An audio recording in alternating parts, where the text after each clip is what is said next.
এই, তুমি তোমার মার কাছে আমার নামে কি বদনাম করছিলে গো? বদনাম করিনি, সঠিক কথাই বলেছিলাম। আচ্ছা, তুমি আমার বোনের সাথে এইভাবে কথা কেন বলছিলে? বলবো না? তোমার বোনের বিয়ে হয়ে গেছে, সে শ্বশুর বাড়ি থেকে বারবার বাপের বাড়িতে এসে নাক গলায় কেন এই সংসারে? জানো, আমার বোন তোমার থেকে বয়সে 4 বছরের বড়।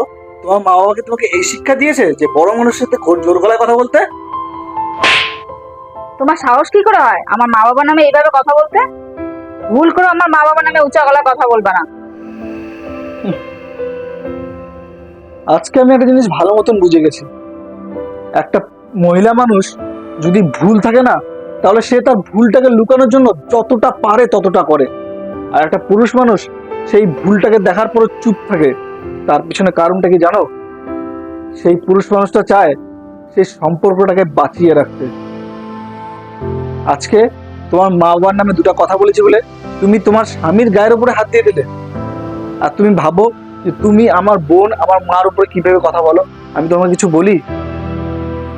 এটাই পার্থক্য তোমার আর আমার মধ্যে।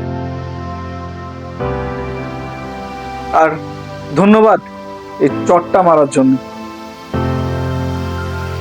আপনাদের কি মনে হয়, আমি কথাগুলো ঠিক বললাম না ভুল?